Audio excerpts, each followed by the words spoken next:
Good morning, good afternoon, good evening. Welcome back once again. And today we are going to discuss about foreign exchange. So this is going to be very interesting series. So ये उसका पहला video है and I request you please watch this video till the end for better understanding. It will help you in coming videos as well. In this particular video we are going to discuss very basics. Yeah. बहुत ही basic चीज़ें हम इसमें सीखेंगे and we will gradually increase the level with every single video that is going to come next after this. So इसमें हम देखेंगे कि foreign exchange किसे कहते हैं and basics about foreign exchange, the ground level. We will cover ground level today. All right. So without further ado, let's start learning. So need, सबसे पहले हम ये देखेंगे कि फॉरेन एक्सचेंज की नीड क्या है. Why we need foreign exchange. All right.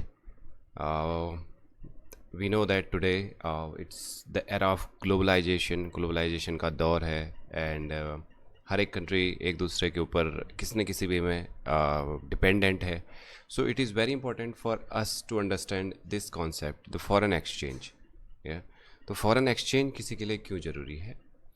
सो अगर हम देखें तो basically there are regions, there are regions like import export. जैसे मैंने कहा कि ग्लोबलाइजेशन का दौर है. इन some way or others, all countries are interconnected. सारी कंट्रीज़ इंटरकनेक्टेड हैं किसी न किसी वे में. कोई कंट्री किसी से सामान ले रही है, हो सकता है कि कम ज़्यादा, that's a different story. Every single country is doing business with each other. So import export play a very vital role. So import exchange में अब ऐसा हर कंट्री की अपनी करेंसी होती है. ऐसा तो है नहीं कि एक कोई यूनिवर्सल करेंसी है जो ऑल ओवर वर्ल्ड एक्सेप्ट की जाती है, ऑल ओवर वर्ल्ड सेम है. सो हर कंट्री की अपनी एक करेंसी है. Every country has its own currency. So it is very important to exchange your currency into someone else's currency. This is all foreign exchange. तो foreign exchange का मतलब ये है कि आपकी कोई दूसरा देश आपकी करेंसी में पेमेंट लेगा नहीं, तो आपकी करेंसी को उनकी करेंसी में या रिलेवेंट करेंसी में एक्सचेंज करके उसका पेमेंट करना ही फॉरेन करेंसी होता है. So need for foreign currency as of इस स्लाइड में अगर हम देख रहे हैं तो export import is a very very important thing for any economy. तो इसके लिए फॉरेन एक्सचेंज की ज़रूरत पड़ती है. Cross border movement of manpower and capital. All right, manpower and capital. Cross border means एक कंट्री से दूसरे कंट्री में, ठीक है. या दीज आर लेट्स से to countries. So cross border movement of manpower. Capital और manpower का जिस भी कंट्री में आप जा रहे हैं तो उस कंट्री में आपके पास उस कंट्री की करेंसी होनी चाहिए. ऑलराइट. तो आप अपनी करेंसी लेके जाएंगे तो उसका कन्वर्जन इंपॉर्टेंट है. तो उसका कन्वर्जन किसके थ्रू होता है या उसका कन्वर्जन क्या कहलाता है? Foreign exchange. Alright. And the third is travel and tourism. This is also play a very vital role in so many economies. बहुत सारे देशों की तो नींव, बहुत सारे देश तो टोटली डिपेंड करते हैं ट्रैवल एंड टूरिज्म में. सो ट्रैवल एंड टूरिज्म में definitely we need foreign exchange. आप इंडियन करेंसी लेके सपोज यूएसए गए तो you need to exchange that into USD. Alright. US dollar में आपको उसको कन्वर्ट करना पड़ेगा अगर आप किस यूएस में जा रहे हैं, या depend on which country you are travelling. आपको उस रिस्पेक्टिव कंट्री की रिस्पेक्टिव करेंसी जो है उस पर आपको कन्वर्जन उसका करना पड़ेगा. So all these are the major reason why we need foreign exchange. ये चीज़ अभी क्लियर हो चुकी है कि फॉरेन एक्सचेंज क्या है. Alright. Foreign exchange is a conversion of one currency into home currency और other currency is called a foreign exchange. यानी कि एक करेंसी है उसका कन्वर्जन या तो होम करेंसी में या फिर होम करेंसी से किसी दूसरी करेंसी में जो कन्वर्जन है वो फॉरेन एक्सचेंज कहलाता है. सिंपल. या लेट्स सपोज रुपीज़ हैं आपके पास और आपको यूएसए जाना है या यूएसए में पेमेंट करना है, तो रुपीज़ को आप उसके इक्वलेंट यूएसडी में कन्वर्ट कर रहे हैं तो फॉरेन एक्सचेंज है. या आपके पास डॉलर आप बाहर से लेके आए और आप इंडिया में आ रहे हैं तो आपको उसको क्या रुपीज़ में कन्वर्ट करना पड़ेगा, ये फॉरेन एक्सचेंज है. ठीक है. लेट्स सपोज डॉलर 60 रुपीज़ पर डॉलर का रेट है और आप कैलकुलेशन ईजी करने के लिए हम इसको मान लेते हैं कि आप $600 लेके आए, 600 रुपीज़ लेके आए, तो उसको डॉलर में कन्वर्ट करेंगे तो $10 हो जाएगा सिंपली. ऑलराइट, 600 रुपीज़ था, यहाँ पे $10 हो गया। सिमिलर वे, लेट से आप $10 लेके आए तो यहाँ पे 600 रुपीज़ हो गया। ऑलराइट, सो ये इस डेफिनेशन का मतलब यही है, यानी कि किसी होम करेंसी को किसी दूसरी करेंसी में कन्वर्ट करना या किसी दूसरी करेंसी को होम करेंसी में कन्वर्ट करना ही क्या कहलाता है? फॉरेन एक्सचेंज कहलाता है। As simple as this. Yeah so let's move to the further slide. So बात हुई थी कि conversion of one currency into home currency और other currency is called foreign exchange. अब ये इसको समझते हैं कि कैसे। फॉर द इंडियन एक्सपोर्टर और द इम्पोर्टर द यूएसडी और यूरो इज़ फॉरेन एक्सचेंज।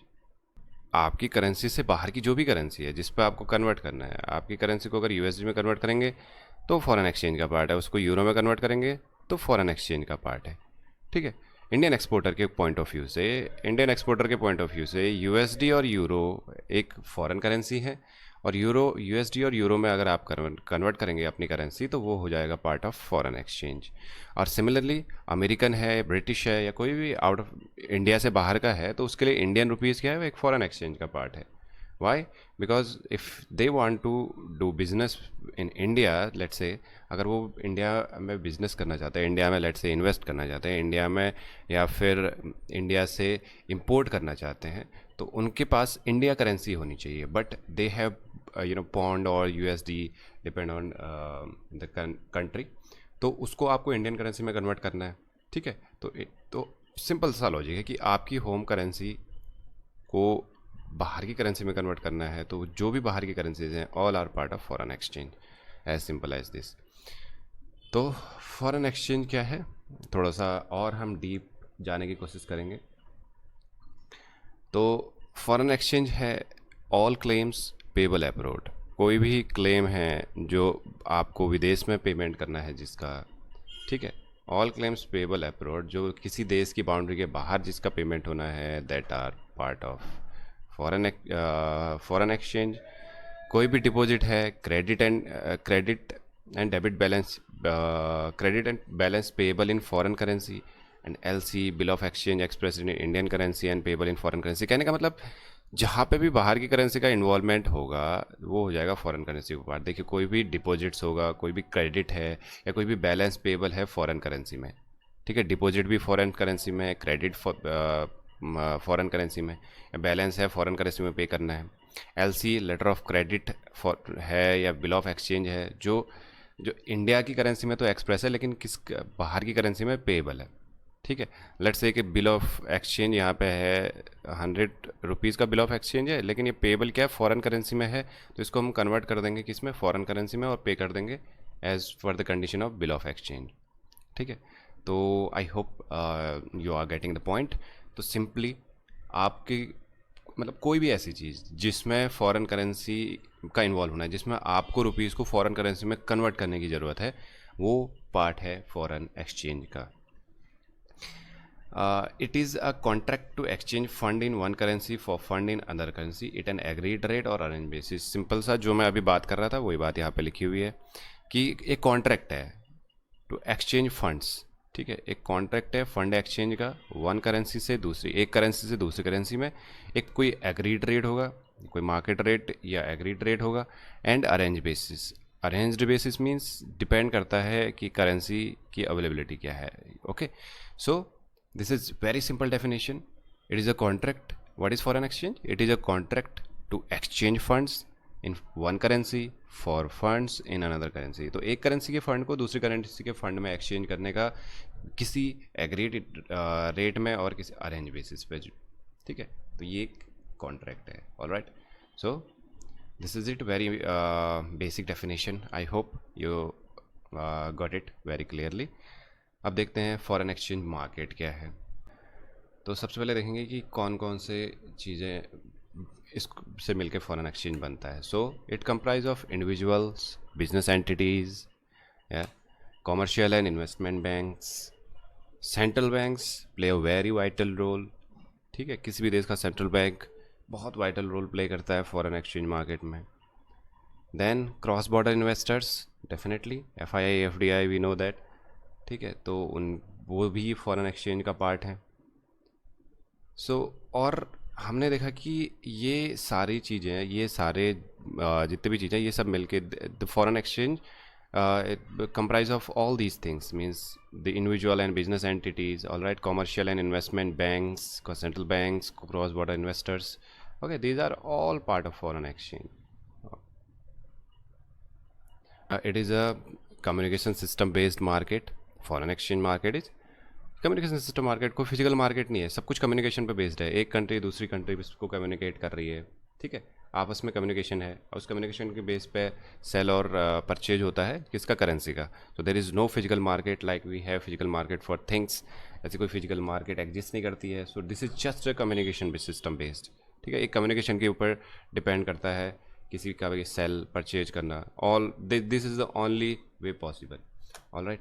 सो ये डायनेमिक मार्केट है जो 24/7 काम करता है हमेशा, ठीक है, हमेशा थ्रू आउट द वर्ल्ड, क्योंकि through out the world means her word पे काम करने का जो साइकिल है, काम करने के जो आवर्स हैं या जो भी, वो डिफरेंट है, ठीक है। तो that's why it's work 24/7। Like India में 10 से 5 ही काम करे, यूएसए में उसके टाइम के हिसाब से। सो ओवरऑल अगर देखा जाए तो दिस मार्केट वर्क्स 24/7। अब इसके मेजर पार्टिसिपेंट्स कौन कौन से हैं, ऑलराइट, इसके मेजर पार्टिसिपेंट्स देख लेते हैं। सेंट्रल बैंक्स है, जैसे मैंने कहा कि ये बहुत ही ज़्यादा इंपॉर्टेंट रोल प्ले करता है, ठीक है। सेंट्रल बैंक्स जैसे आरबीआई की अगर मैं बात करूँ, जैसे आरबीआई हमारा सेंट्रल बैंक है, आरबीआई क्या करता है, जितना भी फॉरेन एक्सचेंज है उस सब को कौन मेंटेन करता है, आरबीआई करता है। आपके पास फॉरेन एक्सचेंज है तो ऐसा नहीं कि आप डॉलर लेके घर जा सकते हैं, यू हैव टू, अगर if you are in India you have to convert that into rupees, और वो डॉलर किसके पास चला जाएगा, आरबीआई। आरबीआई क्या करता है, मींस आरबीआई टोटली कंट्रोल करता है फॉरेन एक्सचेंज को इंडिया में, ठीक है। कॉमर्शियल बैंक्स भी इसमें इन्वॉल्व रहते हैं, ठीक है। कैसे, हम आगे देखेंगे, ट्रेजरी वाला जो पोर्शन आएगा सीआईबी का, उस पर देखेंगे कॉमर्शियल बैंक कैसे हेजिंग एंड और तरीके से, इन्वेस्टमेंट तरीके से इन्वॉल्व रहते हैं फॉरेन एक्सचेंज मार्केट में। और उसके अलावा भी एक देश से दूसरे देश में करेंसी भेजने में कमर्शियल बैंकों का मेजर रोल होता है। आपका कोई रिलेटिव फॉरेन में है और आप यहाँ से उसको उसकी करेंसी में पैसा भेजना चाह रहे हैं, उसको कमर्शियल बैंक दूसरे देश में भेजेंगे through exchange market. Investment funds, banks, yes, for investment purpose. Forex जो ब्रोकर्स होते हैं यार, ये भी उसके एक पार्टिसिपेंट है, मेजर पार्टिसिपेंट हैं। ये मिडलमैन का काम करते हैं अलग अलग पार्टिसिपेंट्स के बीच में, जिसको बाई करना है, जिसको सेल करना है किस करेंसी, उसके पीछे मिडलमैन का काम करते हैं, alright. And at the end corporations या अलग अलग कॉरपोरेशंस भी इसका मेजर पार्टिसिपेंट्स होती हैं। वीडियो को ख़त्म करने से पहले एक बेसिक चीज़ जो है वो जान लेते हैं कि फॉरेक्स मार्केट केवल ट्रेड एंड ट्रैवल पर्पस से यूज़ नहीं होता है, ठीक है। अगर अगली वीडियो में हम इसके बहुत ही इंटरेस्टिंग फैक्ट्स देखेंगे, ठीक है, तो उसमें हम देखेंगे कि 98% जो पोर्शन है, ये जो ट्रेड एंड ट्रैवल है, ये this is only 2% of total foreign exchange. एक दिन में जितना भी फॉरेन एक्सचेंज होता है उसका 2% केवल इस पर्पज़ से यूज़ होता है, ठीक है, ट्रेड एंड ट्रैवल पर्पज़ से। जो उसका मेजर पोर्शन है, जो फॉरेक्स मार्केट का मेजर कंपोनेंट है, वो आता है investment, hedging and speculation purpose से, ये आता है 98%, alright. So these are some facts, और ये फैक्ट्स बहुत सारे इंटरेस्टिंग फैक्ट्स हैं जो हम अगले वीडियो में डेफिनेटली देखने वाले हैं। एंड एट द एंड हमने ये डिस्कस किया कि जो फॉरेन एक्सचेंज है उस पर ट्रेड एंड ट्रैवल पर्पस से यूज़ नहीं होता है, जबकि ये investment, hedging and speculation purpose के लिए भी यूज़ होता है। Investment, you all know hedging क्या होती है, ये हम आगे डिस्कस करेंगे। Hedging is a very crucial concept जब फॉरेन एक्सचेंज की बात होती है। और speculation means, just speculation means अभी रेट डाउन है, अभी आपने ख़रीदा और थोड़े दिन में रेट बढ़ गया तो ये आपने बेच दिया, this is all call speculation. This is it for this video. We are going to meet in the next one, and yes, stay tuned because this is going to be very interesting series. Till that, goodbye.